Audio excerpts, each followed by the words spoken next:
Effectivement, virtuellement, je suis milliardaire.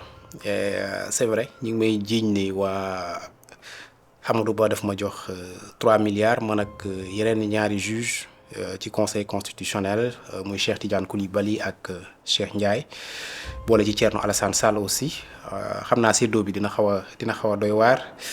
Je précise juste que je suis venu ici en Jakarta bu may ñëw et que je porte un costume bon marché.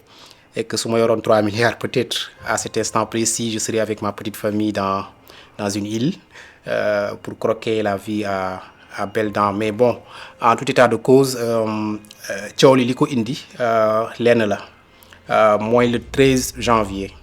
Dama jot benn information comme quoi que Karim Wade est toujours inscrit sur le fichier électoral français. Ma dem vérifier information bi sur le fichier électoral. J'ai tapé des coordonnées de Karim Wade. Mu génneel ma ni il est toujours inscrit à Versailles sur le fichier électoral. Donc je considère que pour être électeur français, il faut être de nationalité française. Donc depuis ce jour-là, j'ai considéré que Karim Wade était toujours français et qu'il avait menti sur sa déclaration d'honneur qu'il avait fait en déposant son dossier de candidature au niveau du Conseil constitutionnel. Le 13 janvier, j'ai publié ça sur mon compte X et ça a fait boum. Ça a fait beaucoup de tollé. Alors les gens se sont demandé comment le Conseil constitutionnel a validé le dossier de candidature de Karim Wade parmi les 21 qui avaient déposé le dossier. Alors c'est à base de cette tweet-là que Thierno Alassane Sall jël moom tamit sama information bi ma joxe woon ci X bi mu dem def ses propres recherches dans le fichier électoral français pour gis ni effectivement Karim Wade était toujours inscrit sur le fichier électoral français, donc il était français.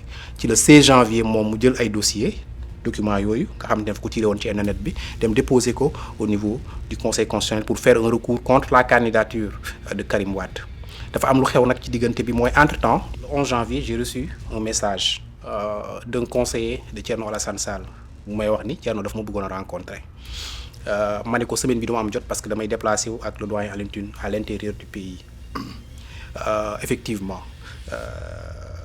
diggante bi fii ba le 16 janvier ci laa amoon jot pour wax ko ni après maak Thierno mun nañoo gisee ma dem kër Thierno Alassane Sall on a parlé de l'actualité politique nationale boobu déposé na def naa recours am ba pare. Après on a parlé de la situation dans le Sahel.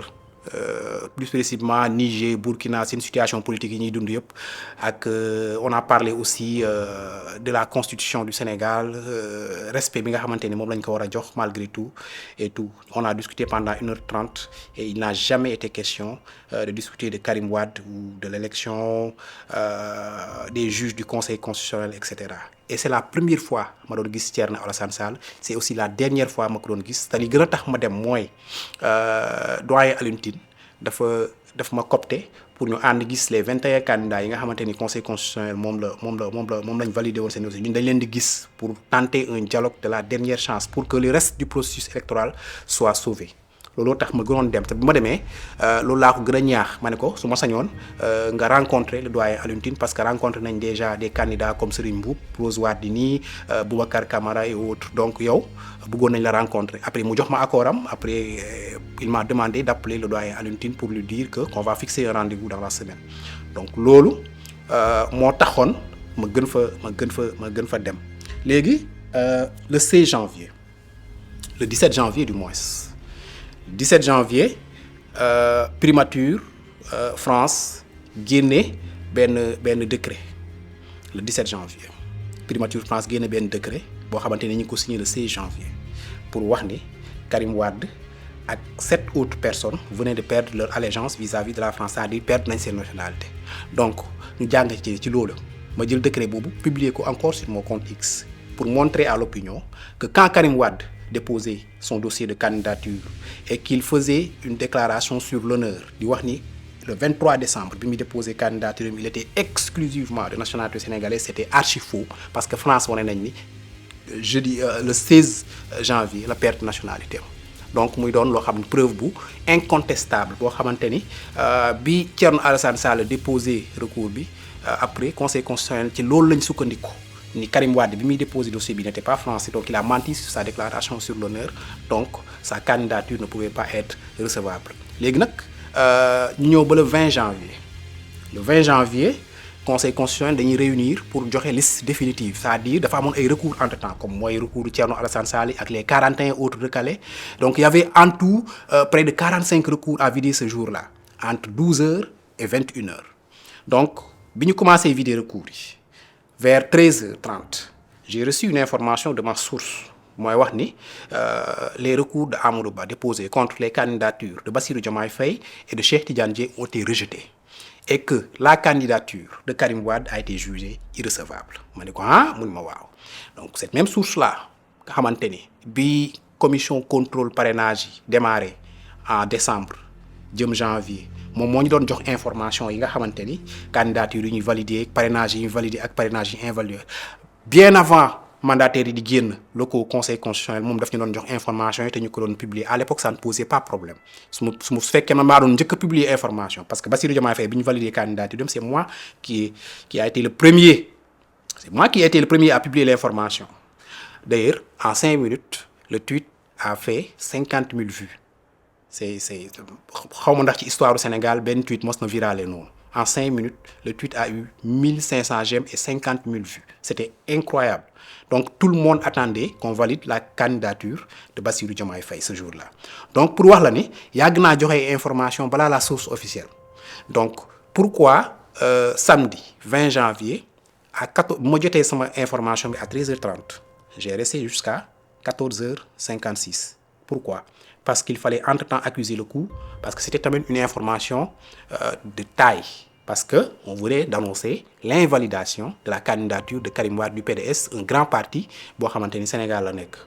Ma toog ba 14h56 ma jël samay responsabilité ma ni man je suis journaliste taskatu xibaar la dafa am peut-être ay dizaines de milliers de Sénégalais yoo xamante ni man ci man la ñuy jëlee information. Est-ce que am naa droit jot information bu toll nii ba pare bàyyi leen ci biir ñoom ba 22h wala 20h wala 21h conseil constitutionnel di ko joxe. Ma ni non je vais prendre mes responsabilités et je vais publier l'information. Ci rédaction laa dekkoon bu ñuy wax Presse Afrique boo xam ni man maa doon rédacteur en chef bi mënoon naa ko publier rédaction Presse Afrique mais rédaction Presse Afrique moom moo ko je ne suis que le rédacteur en chef le responsable des contenus. Il y a un directeur de publication et qui n'a pas pris le risque de publier l'information et il a parfaitement raison parce que si j'étais dans une rédaction comme Le Monde, Washington Post et Figaro ou Libération, il n'allait pas prendre le risque de publier cette information-là. Pourquoi? Parce que la source officielle ne s'était pas prononcée, les juges étaient toujours en délibération et que information bi jamono jooju publier ko jafe na. Donc ma jël samay responsabilités à 14h56 publier ko. J'étais pas le seul d'ailleurs à avoir l'information. Enquête Plus a publié, même si Enquête Plus a utilisé le conditionnel. ñoom conditionnel lañu utilisé, ils n'ont pas voulu prendre de risque. Ils ont dit que le dossier de Karim Wade serait jugé irrecevable. Donc ils n'ont pas pris de risque. Moi j'ai dit avec affirmatif que le dossier de Karim Wade a été rejeté. Donc moi publié ko 14h56. Ça a eu un effet tel que j'ai été harcelé partout sur les réseaux sociaux. Mon téléphone, j'ai fini par couper la connexion. De 15h à 22h, j'ai reçu pas moins de 167 appels. Des gens qui m'ont appelé. J'ai pas décroché. J'ai décroché peut-être 3 appels que je ne pouvais pas refuser. Mais le reste, j'ai pas décroché. J'ai déconnecté mon téléphone. Parce que c'était tellement agressif à la fin. Ma ne man lii est-ce que jàmm la. Koo xam ne benn information nga joxe rek. Léegi ñu di ma woowee fu nekk ñu ngi lay wax ci télé tubaab yi ñu ngi lay wax télé Sénégal yëpp loolu la ñu wax ne yaa joxe information est-ce que information bi dëgg la ma toog j'étais même souffrant ce jour-là parce que ñu bëri xamuñu ko ce jour-là j'étais souffrant et j'étais chez moi à Mboro. J'avais aussi un mariage le soir ma génn vers 17h je suis allé au mariage malgré que j'étais souffrant ba 20h ma ñibbi si sama kër toog. Vers 21h, je pense 21h, 22h, l'information est sortie officiellement de la source. Conseil constitutionnel, ñu ne candidature Karim Wade bi rejeté nañ ko recours Amadou Ba bi rejeté nañ ko retour Sonko aussi rejeté nañ ko. Maintenant léegi ci la attaque yi commencé. Non, pas le jour là, parce que le jour là, après beaucoup de doyens de la presse m'ont appelé. Après nga xamante ni information bi génn na ba vérifier beaucoup de doyens de la presse m'ont appelé. Ils ne voulaient pas certainement m'appeler quand j'ai donné l'information, mais après 22 heures, ils m'ont appelé, ils m'ont félicité, ils m'ont dit que j'avais ce jour-là rehaussé le journalisme sénégalais. Parce que depuis des décennies, ñu ngi fi journalisme tey li nga def ci journaliste ñu ngi koy bëgg a def depuis des décennies mais mosul am gis information boo xamante ni tu l'as donné 8 heures avant la source officielle. C'est-à-dire aujourd'hui tu as rehaussé le journalisme. Mais bon, c'était des lauriers et tout. Mais après, des jours plus tard, le PDS s'est servi de mon tweet pour dire que j'étais de connivence, ou pour supposer que j'étais de connivence avec les juges du Conseil constitutionnel, avec M. Amadou Ba et avec Thierno Alassane Sall pour contrer la candidature de Karim Wade. Dans des groupes de discussion de militants du PDS, on a fait fuiter l'info qu'on a reçu 10 milliards de francs CFA pour pouvoir faire ça. Les deux juges, moi et Thierno Alassane Sall. Donc des gens qui me connaissent et qui font partie de ces groupes-là ont partagé l'info avec moi. Tu vois. Après, la semaine suivante, jeudi, j'étais sur un plateau de Presse Afrique TV pour commenter l'actualité. Et je reçois vers 13h un message d'une source avec qui je travaille souvent. Il me dit, j'ai l'impression que demain tout le pays va parler de toi. Je dis, ah bon? Qu'est-ce qui se passe? Il me dit, est-ce que tu es libre pour que je t'appelle? Je dis, je suis sur un plateau. Il me dit, si tu finis le plateau, tu me fais signe. Là, je commence à avoir peur. Je lui dis, mais c'est si grave que ça? Il me dit, je ne dirais pas que c'est grave, mais je préfère que l'information qui te concerne, que tu saches de quoi il s'agit. Je dis, d'accord. Je termine le plateau vers 14h et j'appelle le gars, on discute, mon imam. Au PDS, ils l'ont versé dans leur résolution. Je dis, ah bon? Il dit, oui, ils veulent te faire convoquer. Éventuellement, si vraiment ta source au Conseil constitutionnel, vous avez discuté sur WhatsApp ou sur quel canal que ce soit, il faut que tu supprimes et tout. Je dis, non, pour ce côté-là, t'inquiète pas, il n'y a pas de risque. Moi, je ne travaille pas comme ça. Quand je travaille avec une source, c'est pas par des canaux, dans mes terminaux, téléphones et trucs comme ça. Là. On a d'autres codes par lesquels on communique et pour que l'information puisse passer. Sans pour autant qu'on passe par Internet ou WhatsApp ou les réseaux sociaux. Il dit donc d'accord. Et il me dit, mais si tu as d'autres informations que tu avais véhiculées par rapport à cette chose-là, il faut supprimer tout. Je dis, je vais prendre mes précautions, il n'y a pas de souci. Nous étions le jeudi. Et le jeudi nuit, c'est là que les agressions ont commencé. Il y a un compte pro-APR, non, Batou Deug, mu publié jël sama capture tweet bi nga xamante ni moom laa defoon le 20 janvier di jox information bi. Il a menti, il dit que j'ai supprimé le tweet et qu'on avait capturé ça alors que c'était archi faux. Le tweet est toujours présent sur mon compte. Il dit que cet homme-là, Ayeba Faye, doit être convoqué parce qu'il a donné une information, il a violé le secret de délibération. Il ne sait même pas de quoi il parle. J'ai jamais violé le secret de délibération. Tu sais que c'est quoi violer le secret de délibération du Conseil constitutionnel? C'est dire qu'au moment de rejeter la candidature de Karim Wade, par exemple, les juges sont 7. Je dis 4 juges, tel juge ont voté contre, 3 tel ont voté pour. C'est ça, violer le secret de délibération, mais pas donner l'information. Donc, j'ai pas violé le secret de délibération parce que j'étais là-bas. J'étais pas là-bas. Je ne savais pas. Je ne sais pas quel juge a voté contre et quel juge a voté pour la recevabilité ou l'irrecevabilité de la candidature de Karim Wade. Donc, c'est comme ça qu'ils ont commencé à colporter des mensonges. Et ça a été tellement violent le vendredi. Tous les médias sociaux, sama tour nga doon gis soo doon défier ci page ci timeline Twitter, Facebook, c'est mon nom que tu vois. Les gens m'insultaient, les gens menaçaient, les gens calomniaient. Ça a été violent, pas pour moi, mais pour mes proches surtout. Pour mon père, pour ma mère qui ne savait pas, qui n'ont jamais connu ça. Pour mes sœurs et pour mes cousins, mes proches et tout ça, qui m'ont appelé de partout pour dire mais qu'est-ce qui se passe, Ayoba? Qu'est-ce qui se passe? Facebook, il faut tourner, qu'est-ce qui se passe? Il dit, il ne se passe rien, il faut vous calmer, tout va se régler. Je n'ai rien fait, je n'ai rien à me reprocher, je suis journaliste, j'ai reçu une information, je l'ai publiée, point barre. On ne peut rien me reprocher là-dessus. Dans les nouilles. Donc ça a continué pendant 3 jours, et après, j'ai su que je n'étais pas la principale cible de toute cette propagande orchestrée, mais que la principale cible, c'était Amadou Ba, le Premier ministre, en fait. Parce que le 17 janvier, c'est Karim Wade qui fait un post sur Twitter et qui accuse Amadou Ba directement en le nommant de manœuvre déloyale visant à contrer sa candidature. Le 17 janvier, il fait ça. Le 21, après que le Conseil constitutionnel a invalidé sa candidature, le PDS fait un communiqué pour accuser 2 juges du Conseil constitutionnel de corruption. Donc, facilement, tu fais le lien. Karim Wade accuse Amadou Ba de manœuvre déloyale, le PDS accuse 2 juges d'avoir été corrompus. Donc, celui qui a été accusé de manœuvre déloyale est naturellement celui qui a corrompu les 2 juges. Donc, c'est là que j'ai su que moi, je n'étais pas la cible de toute cette propagande orchestrée, que c'était Amadou Ba la cible. Mais le plus grave, c'est qu'ils se sont servis de cette histoire de corruption pour instrumentaliser un différend entre le Conseil constitutionnel et l'Assemblée nationale. Comment? En déposant une requête pour ouvrir une commission d'enquête parlementaire au niveau de l'Assemblée nationale pour enquêter sur les accusations de corruption des 2 juges du Conseil constitutionnel. Et ça a été tellement rapide parce que la coalition au pouvoir, Benno Bokk Yakaar, a appuyé cette thèse du PDS contre son candidat Amadou Ba. Et c'est là que j'ai su que dans la machination là, moi je n'étais qu'un prétexte dont ils voulaient se servir pour arriver à leur fin.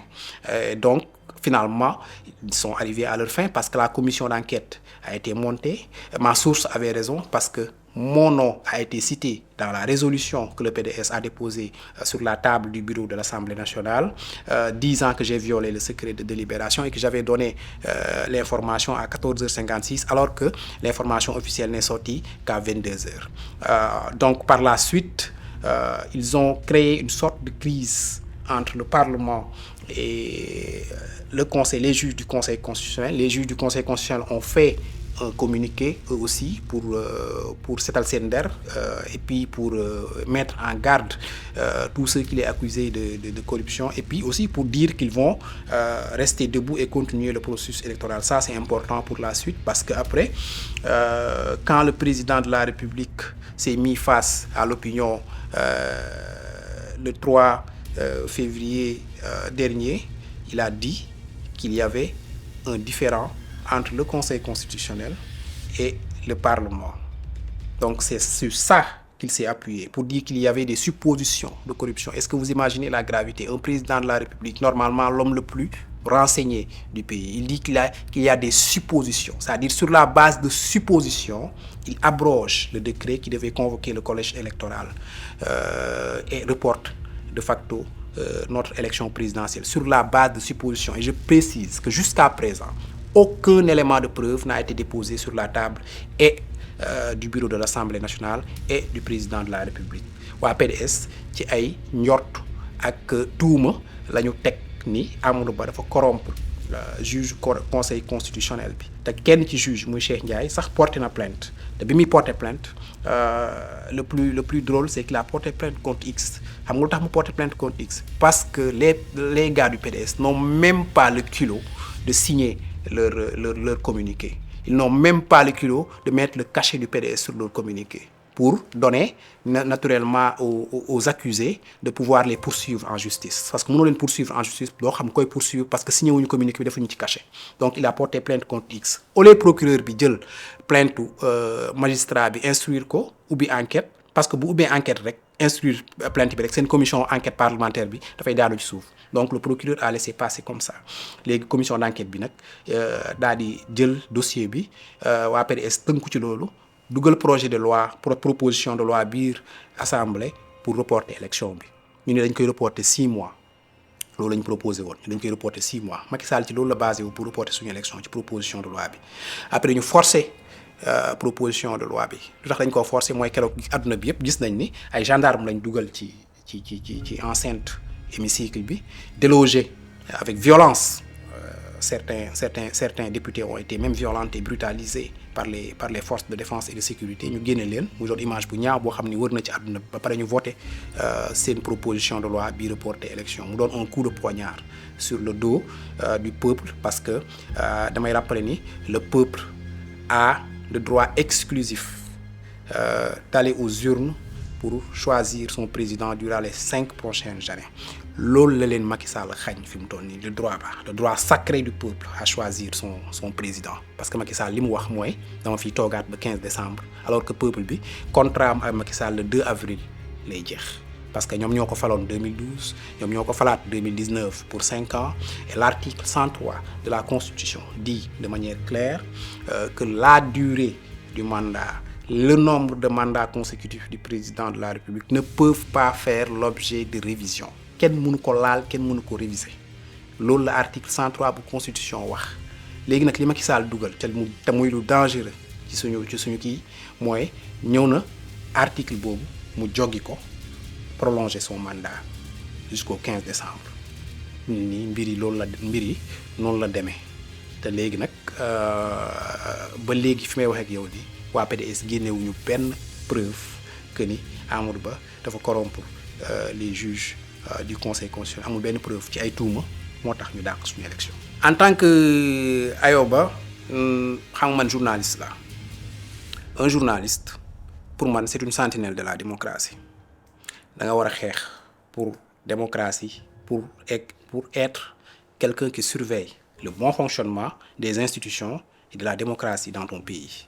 Man rôle boobu pour man moom laay jouer à tout temps ci sama liggéey, ci information yi may joxe ak ci chronique yi may def, post yi may def ci Twitter ak Facebook ak ñi may suivre ñëpp loolu lañ ma xamee. Je suis une sentinelle de la démocratie, un défenseur des droits et de la liberté des peuples à disposer d'eux-mêmes.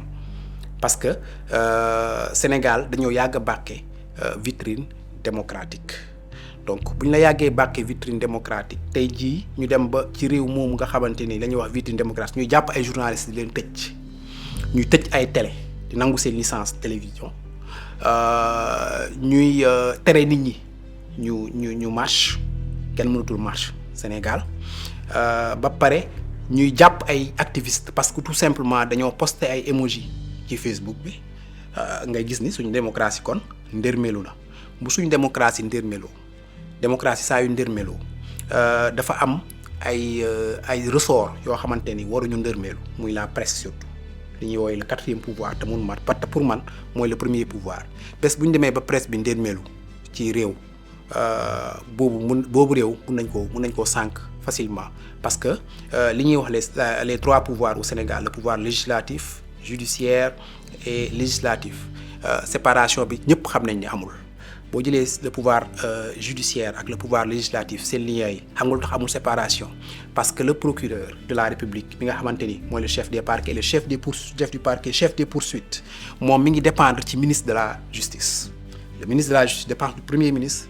Premier ministre est nommé par le président de la République. Nga gis ne le président de la République moomu sax moom mooy le président du conseil supérieur de la magistrature.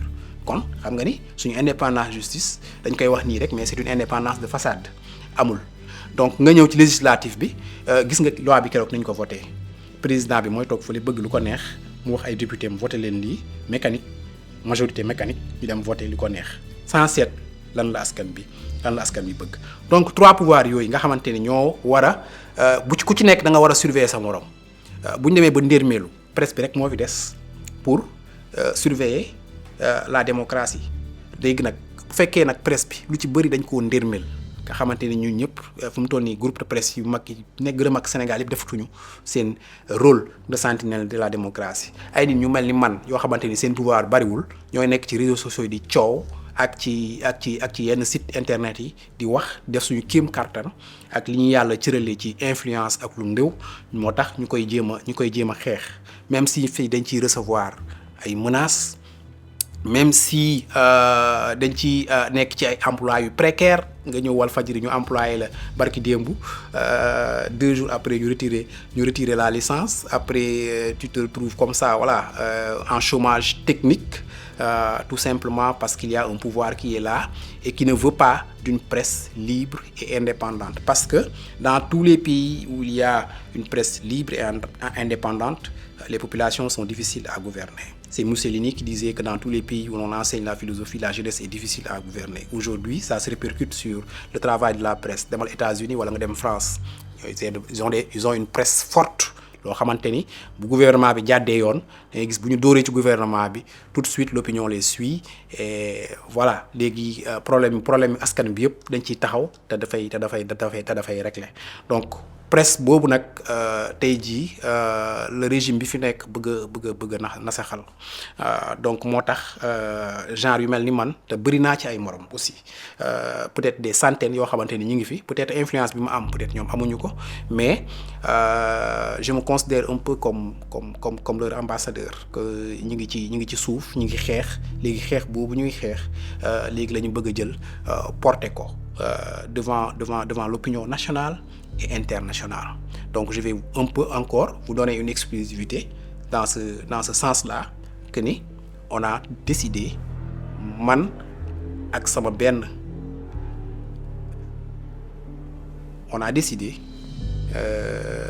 un de mes confrères et moi avec l'organisation Africtiviste de porter plainte contre l'État du Sénégal au niveau de la Cour de justice de la CEDEAO pour avoir coupé Internet et en mars et en juin et en février récemment. Donc dossier bi dugal nañ ko Cour de justice CEDEAO. Nous sommes représentés par un cabinet anglais, Média Défense, d'avocats américains et anglais, et aussi par l'université de Stanford, qui va faire un communiqué qui va sortir la semaine prochaine pour être médiatisé aussi bien sur le plan national et international. La raison pour laquelle nous avons porté plainte contre l'État du Sénégal, c'est que nous ne voulons pas que ce qui s'est passé au Gabon lors du scrutin se passe au Sénégal, parce que ñoom sañ nañ ñëw ba ñu jour élection bi ñu couper internet te bés bu ñu couper internet jour élection yi sénégalais yi du ñu xam lan mooy xew ci bureau de vote yi à 18h bu fekkee dañuy dépouiller te internet dafa am solo ci élection. boo xoolee bu baax résultat yi nga xamante ni moo tukkee ci élection yi nga xamante ni moo jàll juillet législative yi, à 20h les Sénégalais, tous les Sénégalais qui sont connectés sur internet avaient les premières tendances.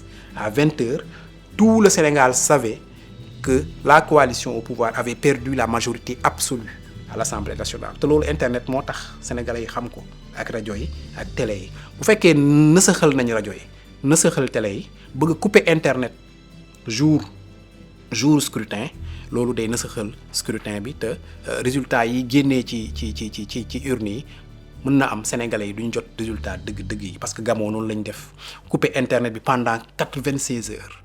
dépouillement yi kenn amul information mujj gi ñun ñi nga xamante ni ñooy étranger nekk Sénégal ñun ñoo porté woon combat bi sur les réseaux sociaux di organiser ay space avec des Français, avec des Gabonais qui sont en France et qui sont dans d'autres pays pour porter le combat au niveau international. Ba après li ci xew ci ba Bongo daanu après waa ji ñëw au pouvoir comme ça. Situation yooyu la ñuy bañ mu répété au Sénégal, moo tax on a pris les devants pour mettre la pression sur l'État, porter ko plainte au niveau de la Cour de justice, médiatiser ko au niveau national et international. Déjà coupure yi ñu coupé internet tout seen der yàqu na ci au niveau international. Su leen plainté yóbbu leen Cour de justice CEDEAO, ça va encore leur mettre la pression, et à l'avenir bu ñu demee ba scrutin bi peut-être avec la pression de la communauté internationale boobaa du ñu mën a couper internet bi. Communiqué CEDEAO yi gis nañ ko te man ñaawlu naa ko ci réseaux sociaux yi, surtout communiqué bi ñu njëkk a génne di wax ni ñi ngi prêter une oreille attentive à ce qui se passe, alors que dañoo waroon dénoncer le putsch que Macky Sall a fait. Mujjantil gi bu ñu toggee ñaari fan génnewaat nañ benn communiqué boo xamante ni ñi ngi wax carrément Macky Sall que mu respecté calendrier républicain bi, donte tudd ñu ko ci nag nommément. Tu as raison, CEDEAO seen attitude c'est une attitude complice à toutes les violations que font les chefs d'État membres de la CEDEAO. am na sax benn chef d'état membre CEDEAO bu ñuy wax Cissé Umaro Sissoko bu bind tweet di féliciter Macky Sall ci li mu def. C'est pour te dire la gravité de la chose. Mais soo gisee ñun ñu porter plainte au niveau de la cour de justice de la CEDEAO c'est pas pour ñu jox ñu dëgg loolu du jubluwaayu plainte bi liy jubluwaayu plainte bi mooy ñu médiatiser ko sur le plan international ba ñu xam ni Sénégal gouvernement bi dafa bëgg a xaar ba mën na xaar ba élection bi mu couper internet xañ sénégalais yi ñu informé wu ci li ñuy xew ci jour scrutin bi loolu mooy solo suñu plainte bi dañ ko bëgg a médiatiser pour mettre la pression sur le gouvernement, une pression qui va venir de l'international. Parce que gis ngeen démb bi département d'État dafay communiquer daa di wax ni nag gouvernement bi arrêté immédiatement restriction yi ñoo rétablir internet sur le champ. 1 heure de temps après le communiqué du département d'État da nga gis ne internet dafa ñëwaat. Donc on compte sur cette pression internationale là parce que Sénégal mënu du îlot boo xamante ni dafa isolé, c'est-à-dire nous on ne vit pas indépendamment, nous dépendons du financement des partenaires techniques et financiers dont les États-Unis, l'AFD, l'Agence française de développement, l'Union européenne et tout.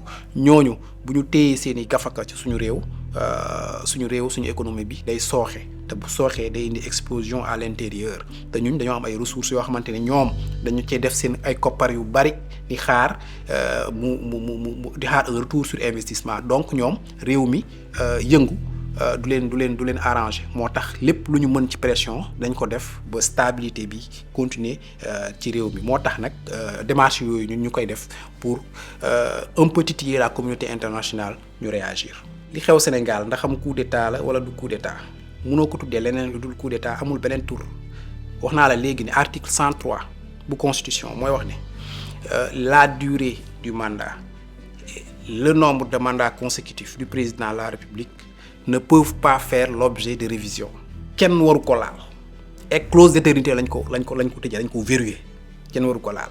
Tey bu ñu demee ba jëmmi jamono président de la République bi nga xamante ni bi ñu ko falee bu mu taxawee ci kanam conseil dafa waat ni day protéger la constitution tey moo joggi ci waatam boobu violer la constitution en son article 103 qui dit que disposition yooyu kenn mënu ko réviser mu yóbbu ko assemblée pour ñu réviser ko pour mu mën a prolonger son mandat jusqu'au 15 décembre. Donc c'est un putsch constitutionnel. Comportement dictateur la wone parce que dictateur du lenn lu dul constitution bi bu jaaree fii nga jóge ci constitution bi jaar fay violer loi yi. Sama dernier mot mooy appeler le président de la République à la raison. Mu retirer loi bi nga xamante ni dugal na ko pour reporter élection bi wala pousse ko ba le 15 décembre mu retirer ko parce que instant bi génn bu rafet peut-être weesu na mais mën na rafetal mën na bañ a gën a ñaawal li nga xamante ni moo ko dese ci nguur gi. En retirant cette loi-là, il prouvera qu'il garde encore une oreille attentive aux supputations du peuple sénégalais.